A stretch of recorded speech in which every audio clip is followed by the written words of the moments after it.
Muy bien, ¿cómo están? Hoy día vamos a hablar de fisiología y fisiopatología del shock. Empecemos.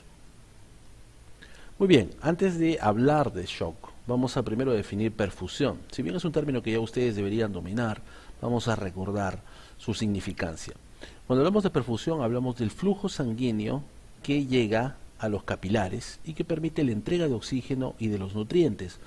Esto se conoce obviamente como la oferta de oxígeno y nutrientes, que es necesaria para cumplir las necesidades metabólicas celulares, lo que se conoce como demanda. ¿Ok? Esto también permite que se eliminen productos de desecho celular. Es muy importante que recordemos entonces que los elementos principales de la oferta van a ser, por supuesto, la glucosa y el oxígeno. Y lo más frecuente es que cuando hablemos de oferta, hablamos de oferta de oxígeno, que es necesario, por supuesto, para el metabolismo de la glucosa. Eso lo estamos viendo en la primera parte del capilar, que sería el extremo arterial. Y en el extremo venoso vemos como los productos de desecho celular, como por ejemplo el dióxido de carbono, por supuesto, la urea o cualquier otro producto de desecho, van a pasar al extremo venoso y van a entrar a la circulación general para poder ser eliminados. Entonces, de una forma muy simple, la perfusión adecuada es lo mismo de decir que la oferta es igual a la demanda. Entonces acá no hay ningún problema. La oferta, por ejemplo, de oxígeno es igual a la demanda de oxígeno y no hay algo que ustedes ya han estudiado en fisiología coronaria que vendría a ser la deuda de oxígeno. Muy bien, seguimos. Ahora bien, cuando la perfusión es inadecuada, entonces la oferta de oxígeno es menor que la demanda de oxígeno. A esta perfusión inadecuada la llamamos también hipoperfusión. ¿Qué cosa es el shock? Es un estado de hipoperfusión multiorgánica, afecta a todos los órganos y usualmente se asocia a una disminución de la presión arterial media. Si queremos saber los valores, hablamos de una presión arterial media menor de 60 milímetros de mercurio o una sistólica menor de 90 milímetros de mercurio. Esta hipoperfusión produce lesión celular, que si no se corrige lleva a la muerte celular. ¿Correcto? Es muy importante entonces que recuerden que el shock es un estado de hipoperfusión generalizada que usualmente, pero no siempre, se asocia a valores bajos de presión. Pueden estar en estos valores o un poquito más elevados y todavía haber signos o presentar signos del paciente de lesión celular. Muy bien, continuamos. Hablemos un poco de lesión celular. Esto, por supuesto, es importantísimo para entender cómo responde la célula cuando es agredida, por ejemplo, por isquemia o por algún tóxico. La célula está en homeostasis y cómo responde, o se adapta o se lesiona. La adaptación tiene que ver con la producción de atrofia, hipertrofia, hiperplasia, metaplasia o displasia. Esto, por supuesto, son elementos importantísimos en los fundamentos de la patología general. Ahora, si la respuesta celular se traduce en una lesión, siendo, y esto es muy importante, la causa más común de lesión celular es la hipoxia, y justamente el shock causa hipoxia, entonces la lesión puede ser reversible y si no se corrige, irreversible, o ser una lesión tan seria que definitivamente es inicialmente irreversible. Muy bien, hablamos de hipoxia entonces. ¿Qué tipo de hipoxia produce el shock? Tenemos hipoxia hipóxica, hipoxia anémica, hipoxia isquémica e hipoxia histotóxica. Claramente, el shock va a producir una hipoxia por reducción del flujo sanguíneo. Por lo tanto, la hipoxia que produce el shock es hipoxia isquémica. Ahora bien, esto es sumamente importante. En el caso del shock, si bien la causa más frecuente de lesión celular es hipoxia hipoxémica, algunas variedades de shock pueden producir también hipoxia de tipo histotóxica. ¿Correcto? Y esto lo vamos a referir, pero de una manera muy superficial, porque obviamente escaparía a los objetivos de esta lectura o de esta lección. Sigamos. Acá tenemos un cuadro que vamos a simplificar y está representando un metabolismo celular alterado, ¿producto de qué? De la hipoperfusión tisular, ¿sí? Es decir, el shock va a producir una alteración del metabolismo celular. ¿Qué va a suceder? Esta célula no va a poder utilizar adecuadamente el oxígeno porque no le llega y va a entrar en metabolismo anaeróbico, ¿correcto? Eso va a producir lactato, ¿no? Que a su vez produce una acidosis metabólica que, como sabemos, va a afectar la afinidad de la hemoglobina por el oxígeno, ¿no? Obviamente de una forma compensadora para poder liberar más oxígeno a las células y tratar de evitar la persistencia del metabolismo anaeróbico. En el estado de shock eso no se logra inicialmente y vamos a tener una producción exagerada de lactato. ¿Qué pasa si es que entramos en metabolismo anaeróbico? La célula disminuye su producción de ATP y la primera en afectarse es la ATPasa de sodio y potasio, que, como sabemos, va a permitir expulsar 3 sodios y hacer ingresar 2 potasios. Entonces, al aumentar el sodio dentro de la célula, esto va a producir que aumente la osmolaridad intracelular, lo que va a producir el desplazamiento de agua del intersticial al intracelular, ¿correcto? Si disminuye el líquido intersticial, también va a disminuir el líquido intravascular y va a disminuir aún más el volumen circulatorio, lo que empeoraría la perfusión de los tejidos. Esto es bien interesante porque nos damos cuenta que esta disminución del volumen circulatorio también va a producir la activación de la cascada de coagulación. Es decir, el shock no solamente va a producir alteraciones secundarias a variaciones del volumen, sino que va a activar otros sistemas como la cascada de coagulación, y esto producirá una respuesta inflamatoria que finalmente va a producir liberación de enzimas lisosomales intracelulares, ¿no? Por supuesto, el acúmulo de agua dentro de las células va a producir edema celular. Por el otro lado, si no se tiene glucosa en las células, no se dispone, entonces se va a producir una respuesta endocrina sumamente severa, ¿no? Donde van a predominar, por supuesto, inicialmente las catecolaminas, producto de la estimulación simpática, la liberación de cortisol y de la hormona del crecimiento. Cuando no se puede utilizar adecuadamente la glucosa, puede aumentar la glucosa, por supuesto, en el mismo suero, y estas catecolaminas van a responder justamente a una falta de utilización y de ingreso de glucosa a las células, y van a promover un estado hipercatabólico, caracterizado por lipólisis, ¿no?, gluconeogénesis y, por supuesto, glucogenólisis. Sabemos muy bien que el glucógeno hepático rápidamente se puede, digamos, acabar, y van a disminuir la energía que tiene como reserva el ser humano. Entonces, este tipo de respuesta catabólica va a producir, por ejemplo, el aumento de triglicéridos, ácidos grasos en la sangre, inclusive cetoácidos, y la gluconeogénesis, por supuesto, buscará tratar de que las proteínas, al ser lisadas, produzcan aminoácidos que vayan a servir para la conversión de alanina, por ejemplo, en piruvato, y esto, al no poderse convertir en glucosa, se va a convertir también en lactato, ¿no? Entonces tenemos acá toda una cascada que nos hace ver la complejidad del impacto del shock. Desde el punto de vista celular, podemos darnos cuenta acá que cuando la célula es agredida, va a sufrir una serie de alteraciones, de entre las cuales vamos a ver el edema, por ejemplo, tanto del retículo endoplásmico como de la mitocondria. La membrana celular va a formar estas bulas, ¿no?, que son obviamente un signo de debilidad de la membrana. La cromatina que se encuentra en el núcleo se va a aglutinar y la célula puede recuperarse. Por ejemplo, si el shock es revertido, la célula se puede recuperar y no queda ningún tipo de daño, ¿no es cierto? Pero si no se produce esto, viene la muerte celular, donde dijimos, acuérdense anteriormente, que los lisosomas, que contienen enzimas líticas, se rompen y luego van a poder ser liberados, obviamente, al intersticio y luego a la circulación, produciendo una reacción inflamatoria importante.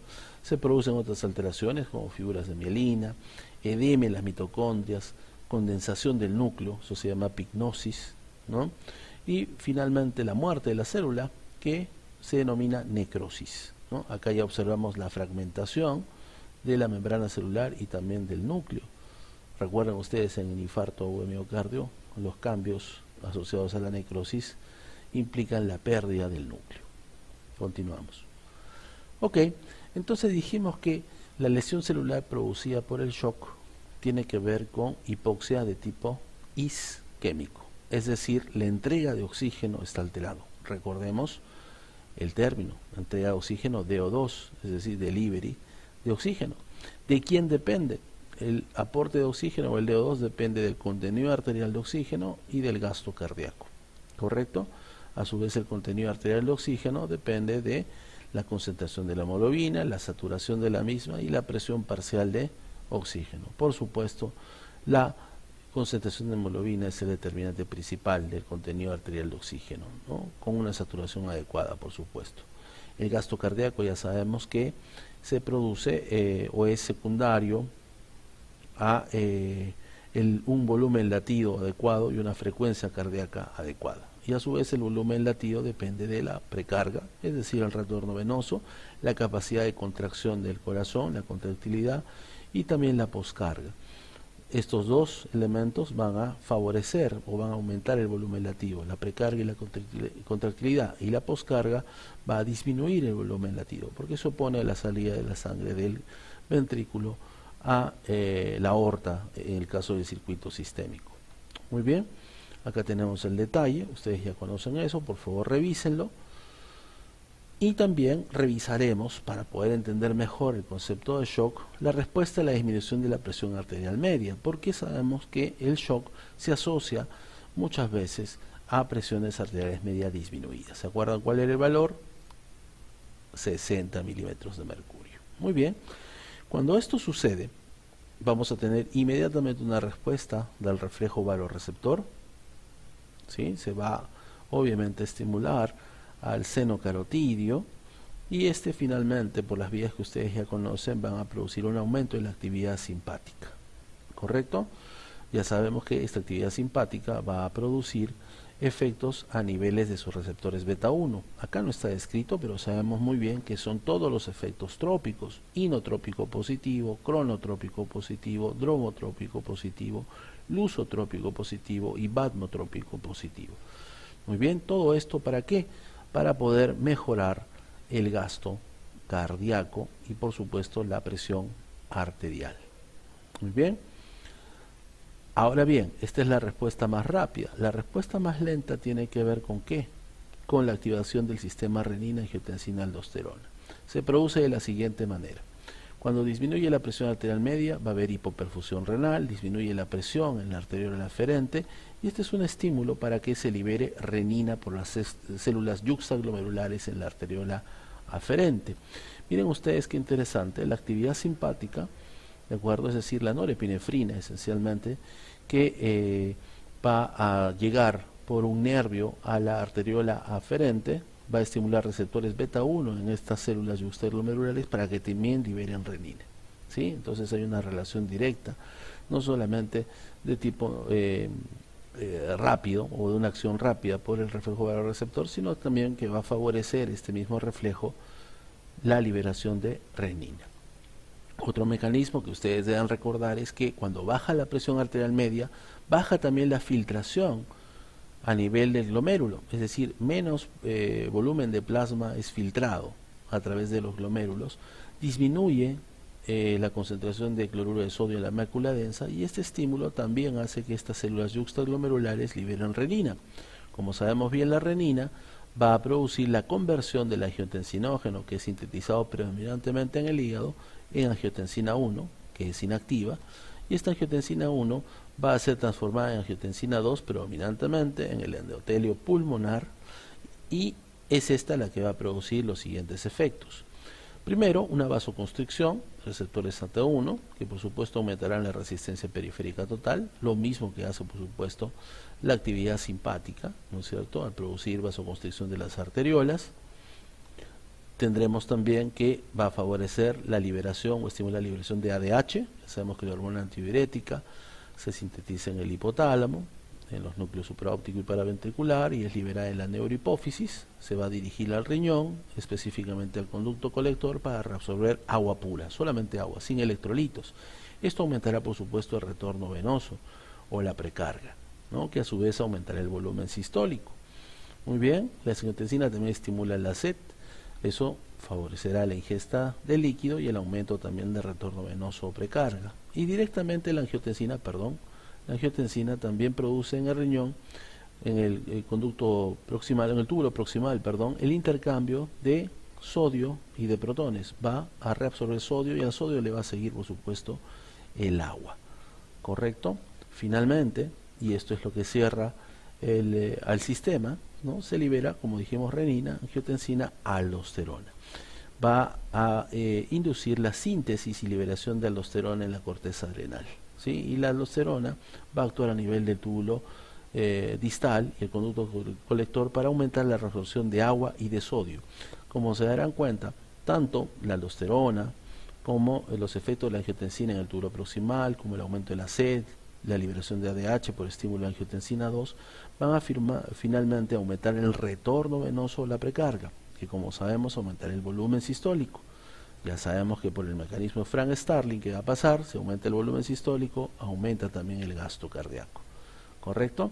Muy bien, este efecto de aumento de gasto cardíaco, combinado con la vasoconstricción por aumento de la resistencia periférica, que va a producir aumento de la resistencia periférica total, no solo el sistema renina-angiotensina-aldosterona, sino también, por supuesto, por la actividad simpática, van a producir un aumento de la presión arterial media, que va a intentar, obviamente, su normalización.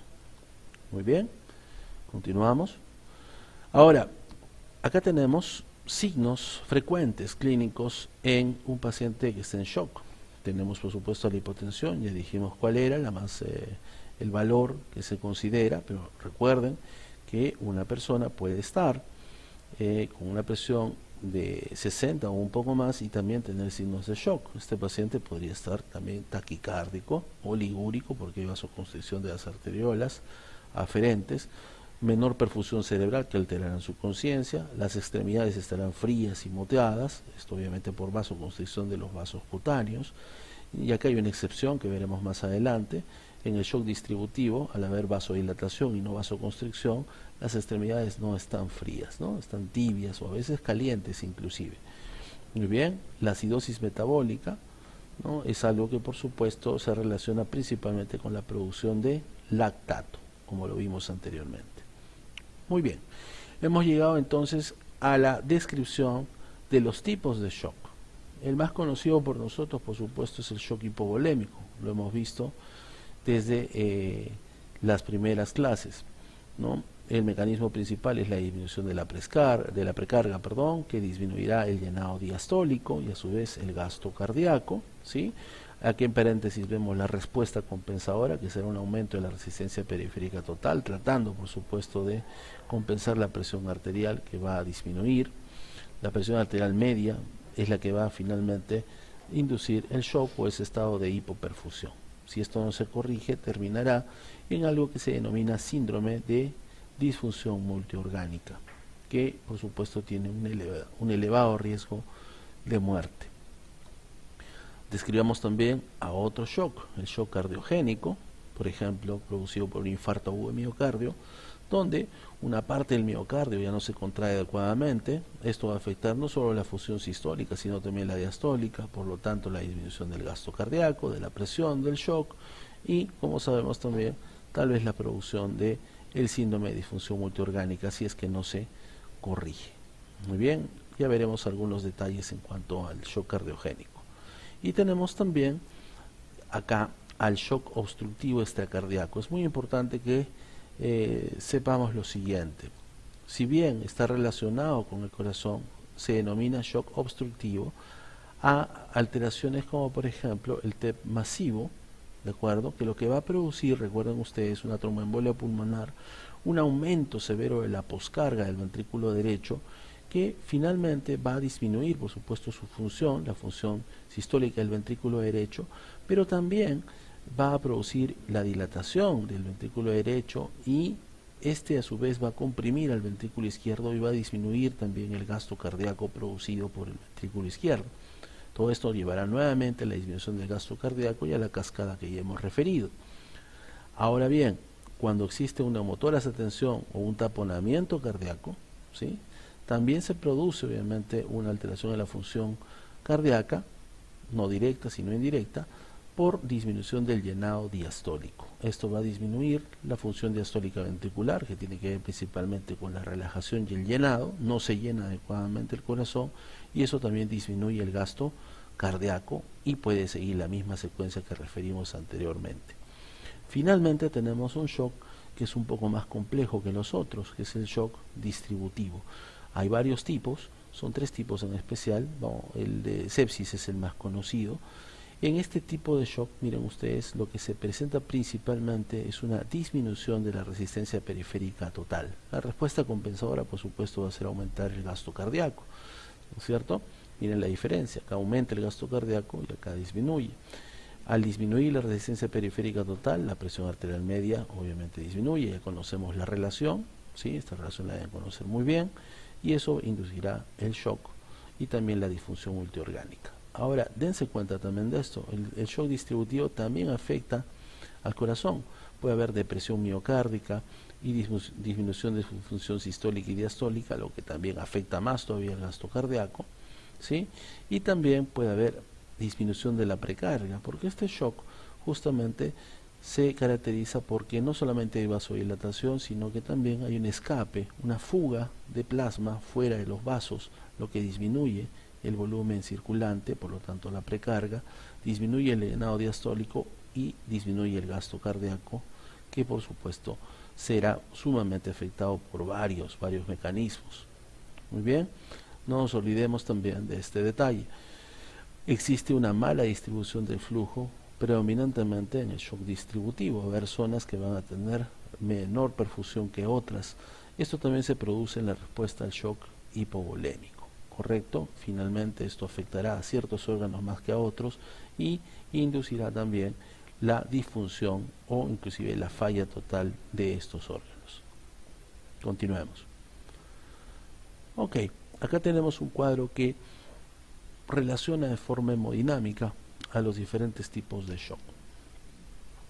Les pido por favor mucha atención en este cuadro. Miren ustedes, el shock hipovolémico, por ejemplo, por una hemorragia, ¿no?, va a tener como una alteración inicial la caída de la precarga, ¿sí? La caída de la precarga producirá, por supuesto, la disminución del volumen sistólico y la respuesta compensadora será un aumento de la frecuencia cardíaca y también un aumento de la resistencia periférica total, para tratar de compensar, por supuesto, la alteración inicial, que es la caída del retorno venoso. El tratamiento claramente será la administración de fluidos y, por supuesto, detener la hemorragia si lo hubiera, ¿no?, la pérdida de líquido. En el caso del shock cardiogénico, que puede ser por infarto, por arritmias o alteraciones valvulares, por ejemplo, el infarto, se va a producir claramente una disminución del volumen sistólico por una pérdida de la contracción en una parte del corazón.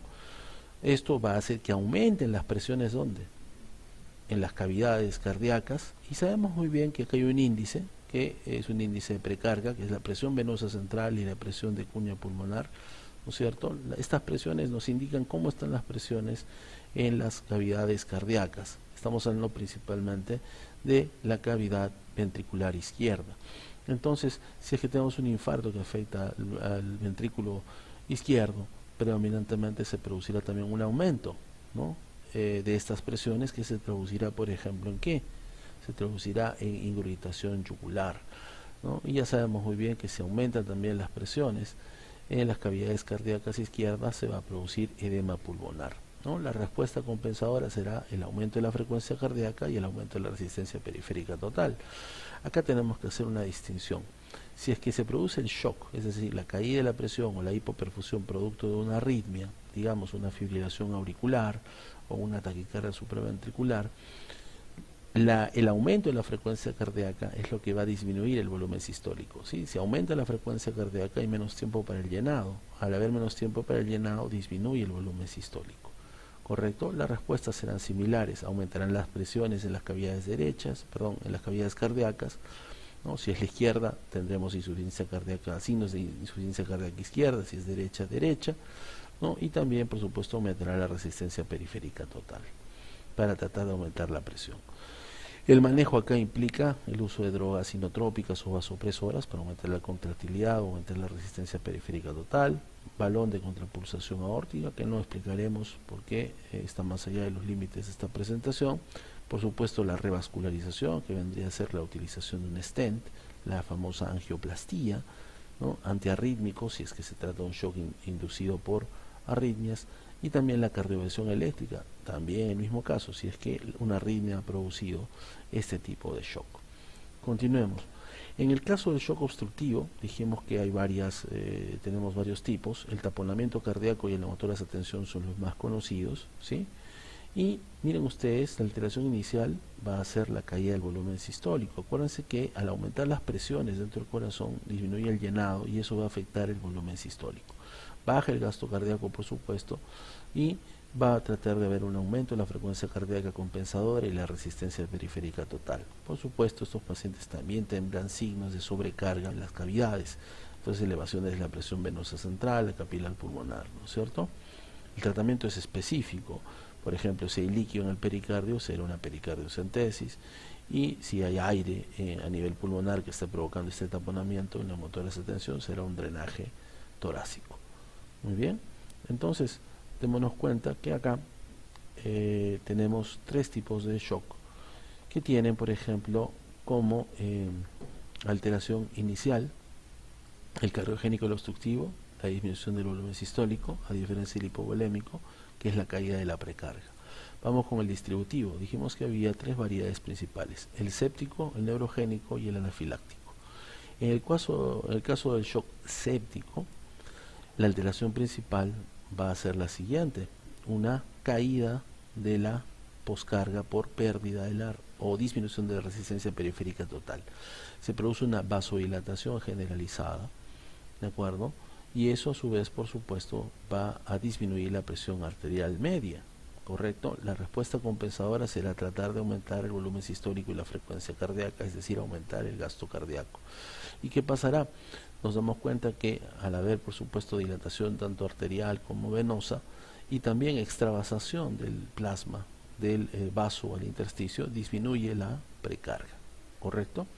En el shock neurogénico producido, por ejemplo, por una lesión medular por encima de T5, ¿no?, del quinto segmento medular, se va a producir una pérdida del tono vasomotor, ¿sí?, que depende de quién, justo de los nervios simpáticos, que van a proyectarse desde los segmentos medulares desde T1 a L2, y sabemos que por encima de T1 vienen también fibras hipotalámicos simpáticas que, si son afectadas, también podrían producir una pérdida del tono vasomotor.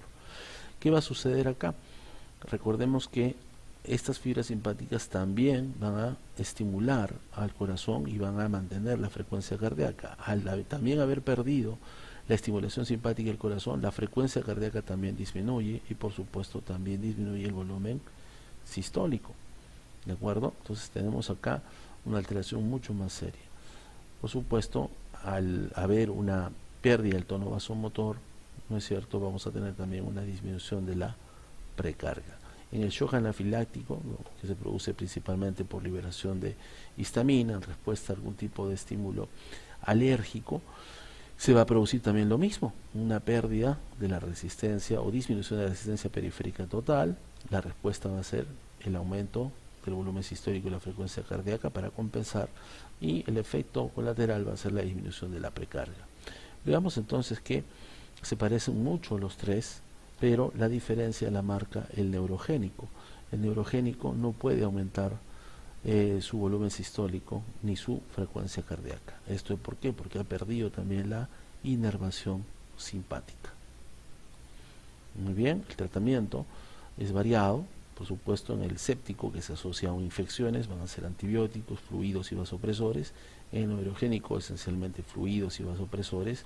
Y en el anafiláctico, a la cabeza tiene que estar la epinefrina, y también se pueden utilizar fluidos y otros vasopresores. Por supuesto, ya el tratamiento específico lo veremos en algún momento más adelante, tal vez en la descripción clínica, en otro curso. Ahora vamos a ver algunos detalles de los diferentes tipos de shock. Acá tenemos, por ejemplo, al shock cardiogénico. Vemos un infarto que compromete a todo el septum interventricular y la parte anterior, tal vez hasta parte lateral del ventrículo izquierdo. Esto es por una obstrucción de la descendente anterior izquierda, seguramente, ¿no? Una de las de la rama que con mayor frecuencia se obstruye en el corazón, y vamos a darnos cuenta de lo siguiente: el infarto de miocardio, ¿qué va a producir? Como dijimos, disfunción sistólica y diastólica. La sistólica disminuye el gasto cardíaco y esto finalmente, el volumen sistólico y la hipotensión, disminuirá también la presión de perfusión coronaria y habrá más isquemia, ¿no?, a nivel del mismo corazón.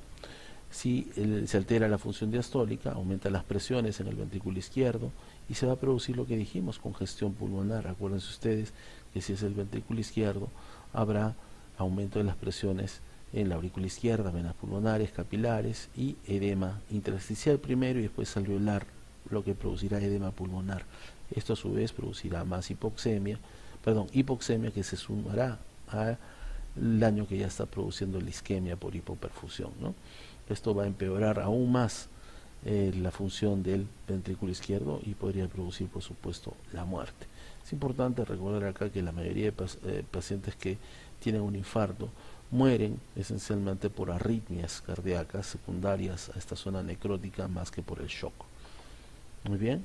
Y tenemos otro dato importante: como es necrosis, acuérdense que se va a producir inflamación, se liberan citoquinas, se libera, por ejemplo, o se activa más la sintasa de óxido nítrico. El óxido nítrico es un vasodilatador, ¿no? También va a producir peroxinitritos y esto va a disminuir la función sistólica, va a producir vasodilatación periférica, disminuye la resistencia periférica total y esto a su vez va a disminuir también la presión arterial, disminuyendo aún más la presión de perfusión, tanto sistémica como la presión de perfusión coronaria, ¿no? Entonces, el shock cardiogénico, por supuesto, es sumamente grave y debe ser tratado de forma agresiva. Otra causa de shock cardiógeno podría ser lo que dijimos, acuérdense, una arritmia. Esto es una fibrilación auricular, vean que no hay onda P, el ritmo es irregular. Recuerden siempre que la fibrilación auricular es la arritmia más frecuente que existe. Si esta frecuencia, por ejemplo, no está en 97, sino pasa a 120, 140, puede producir hipotensión y shock. Si este paciente entra en shock, el manejo ideal no va a ser un antiarrítmico, sino la cardioversión, es decir, un electroshock en el paciente. Eso lo verán más adelante en sus cursos de clínica. Y otra causa de shock cardiógeno podría ser alteraciones valvulares agudas. Acá estamos viendo cómo normalmente, ¿no?, la sangre del ventrículo izquierdo pasa a la aorta, y como por ejemplo en la regurgitación o insuficiencia mitral aguda, la sangre va a pasar no solamente a la aorta, sino va a regresar a la aurícula izquierda. Esto va a disminuir, por supuesto, enormemente el volumen sistólico eyectado y por lo tanto va a entrar en shock el paciente. Esto se puede producir por ejemplo, secundario también un infarto, ¿no?, que va a producir la ruptura de un músculo papilar y por lo tanto la insuficiencia de la válvula mitral. El tratamiento acá es quirúrgico. Muy bien, continuamos entonces. Ya hemos hablado del shock cardiogénico, hemos obviado por supuesto el hipovolémico porque ya lo conocemos de memoria, lo hemos revisado al ver la respuesta a la caída de la presión arterial media, ¿sí? Vamos a continuar con el shock obstructivo. En el shock obstructivo tenemos el taponamiento cardíaco. Vean ustedes como acá un acúmulo, por ejemplo, de sangre. Esto se llama hemopericardio, que puede ser producido por un traumatismo penetrante, por ejemplo alguien que es acuchillado o alguien que sufre algún tipo de herida de bala a nivel cardíaco. La sangre que se encuentra acá comprime a todas las cavidades del corazón, ventrículos y aurículas. Las presiones se igualan en las aurículas y en los ventrículos y lo que se va a producir obviamente es una alteración severa en el llenado, ¿de acuerdo? En el llenado del ventrículo. Acuérdense de Frank Starling, el llenado disminuye, el gasto cardíaco disminuye. Por supuesto también va a haber una obstrucción a la salida, para la salida del corazón, pero el problema principal es que el llenado es inadecuado. Baja el gasto cardíaco, baja la presión, el paciente está en shock, ¿sí? Esto es parte de una triada, por ejemplo, la llamada triada de Beck, donde hay hipotensión, donde vamos a ver por supuesto cómo han aumentado las presiones en las cavidades, ¿sí?, tanto derechas como izquierdas. Por ejemplo, se aumenta la presión acá en la aurícula derecha, se transmite a la vena cava y a las venas que drenan en la vena cava, como por ejemplo la vena yugular externa, ¿cierto? Lo estamos viendo acá que está mostrando una distensión o ingurgitación yugular. Y cuando ponemos un estetoscopio en este paciente, lo ocultamos, vamos a ocultar unos ruidos cardíacos alejados, ¿no?, muy poco audibles. El tratamiento, por supuesto, debe ser la eliminación de este líquido que está comprimiendo al corazón. Eso se llama pericardiocentesis y acá vemos que puede ser guiada por una ecocardiografía.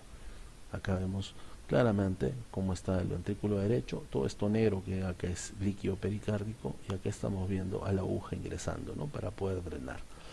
Muy bien.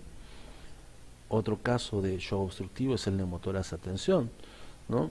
El mecanismo es parecido en cuanto a la alteración cardíaca, al taponamiento cardíaco. En este caso, miren ustedes, vemos una zona totalmente radiolúcida, acá no hay vasos sanguíneos, esto es aire, y este neumotórax se llama tensión porque comprime y desvía todo el mediastino hacia el otro lado, en este caso al izquierdo, está comprimiendo el corazón y a su vez comprime también al otro pulmón.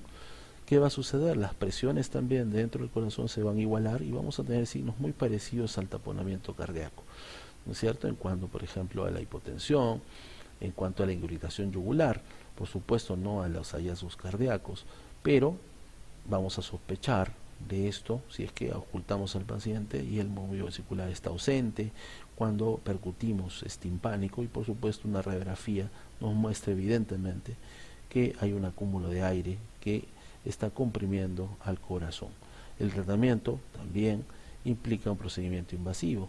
Hay que colocar un DREN torácico que usualmente se coloca a nivel del quinto espacio intercostal, a nivel de la línea medio axilar. ¿Correcto? Muy bien. Sigamos entonces. Tenemos ahora a los shocks distributivos. El shock séptico es uno de los más complejos que existe. No vamos a entrar en detalles porque sería motivo solamente de una charla, hablar del shock séptico, una charla completa. Pero vamos a decir lo siguiente. Está asociado, por supuesto, ¿a qué? A productos microbianos, ¿no es cierto? ¿Sí? Estos son los famosos PAM, ¿no? Son los patrones moleculares asociados a patógenos que son reconocidos por células del sistema inmunológico como polimorfonucleares o monocitos, que a su vez van a liberar citoquinas y mediadores de citoquinas. Los más conocidos es el TNF, el factor de necrosis tumoral, interleuquina 1, ¿no?, que a su vez van a producir una serie de acciones. Una de ellas va a ser la activación endotelial, que es sumamente importante en el desarrollo del shock séptico, ¿correcto? Cuando se active el endotelio, se va a producir también una serie de sustancias como interleuquina 6, interleuquina 8, óxido nítrico, factor activador plaquetario y radicales de oxígeno que van a producir esto, que es la base del shock, esa vasodilatación generalizada, aumento de la permeabilidad, lo que va a producir también la extravasación del plasma al intersticio y una perfusión disminuida, ¿no? Estamos hablando del shock séptico per se. Muy bien. El endotelio activado también va a producir un estado de hipercoagulabilidad, va a favorecer la coagulación disminuyendo este factor o sea, va a ser antifibrinolítico, ¿no? Y también va a ser procoagulante. Esto va a producir también trombosis intravascular. Una de las complicaciones de este tipo de shock tiene que ver también con complicaciones hematológicas. Va a haber trombosis en los pequeños vasos que van a producir también isquemia en diferentes órganos y por supuesto la falla de estos, que puede ser múltiple, ¿no? Acuérdense del síndrome de falla multiorgánico, disfunción multiorgánica.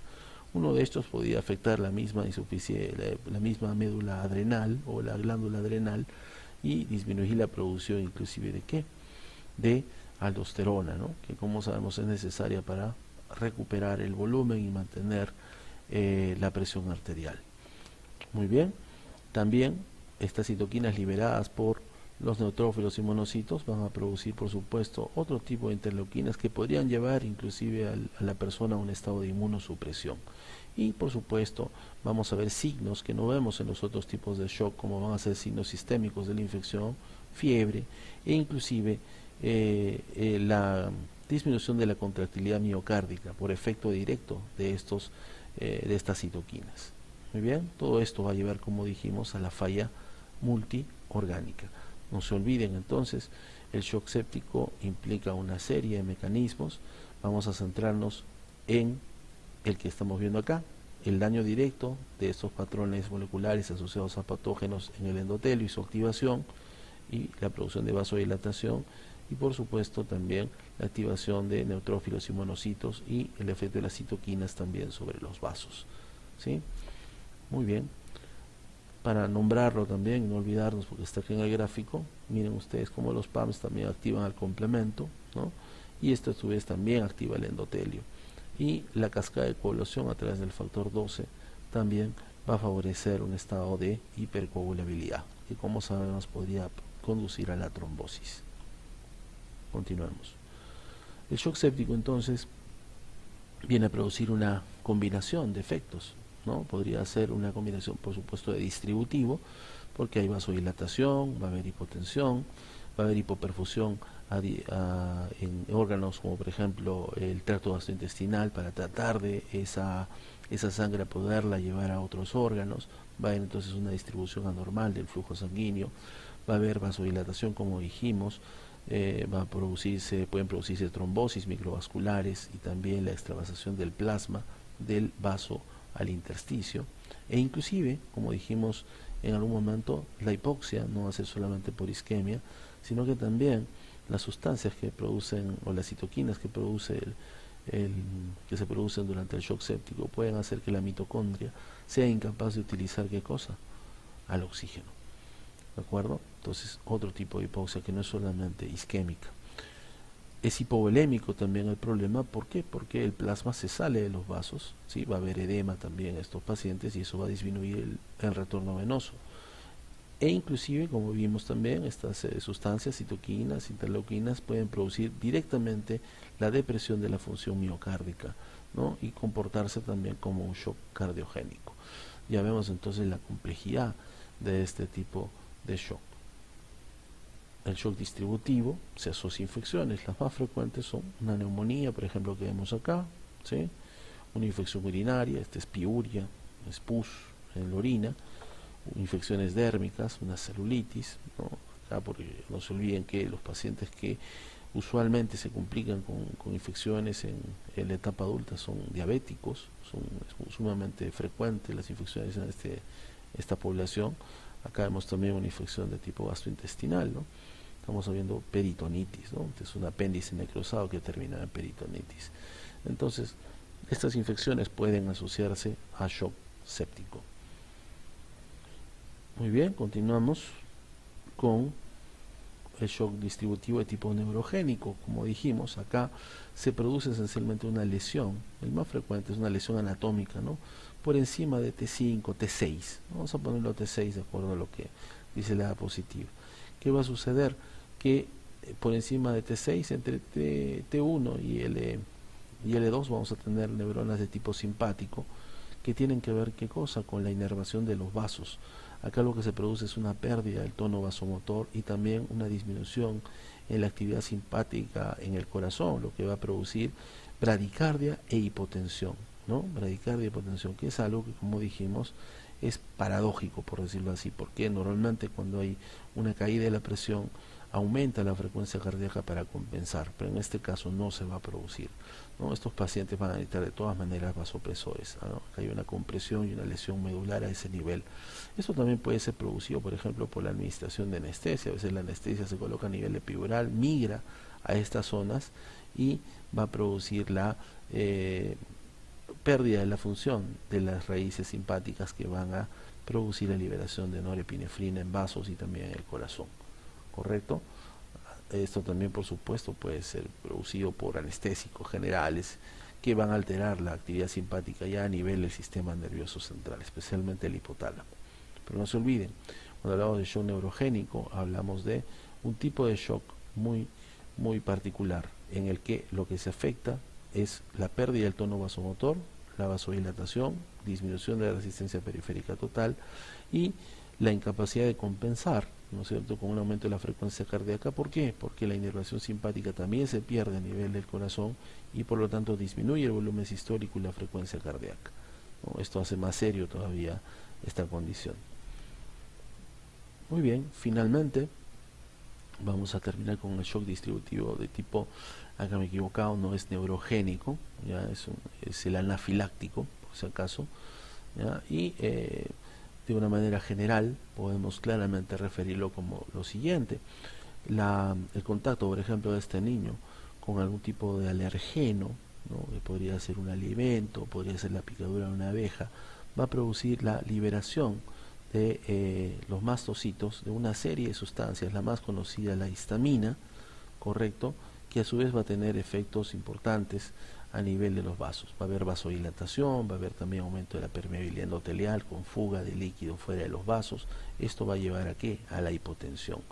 Otros elementos como leucotrienos, fosferalinas, factor activador plaquetario, en fin, también van a producir disminución del flujo coronario, pueden producir arritmias o inclusive el infarto cardíaco. ¿Qué debemos recordar? Que el alergeno que afectó a este niño lo que va a hacer es activar a las células, a los mastocitos, ¿no? O células cebadas también se llaman, que tienen, no se ve acá, pero tienen unida su membrana a una inmunoglobulina que es la inmunoglobulina E.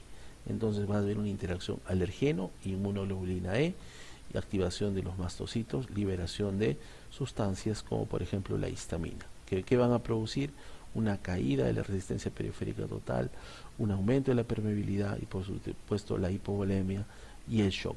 Estos pacientes pueden morir rápidamente producto de esta respuesta anormal, esta respuesta alérgica, y requieren por supuesto en la cabeza la epinefrina, que se puede administrar por vía subcutánea o por vía también endovenosa. También recibirán por supuesto o podrán recibir otros vasopresores dependiendo de las circunstancias. No hablaremos del manejo porque está fuera de la discusión y de los límites de esta presentación. Muy bien, espero que les haya sido útil. Nos vemos pronto.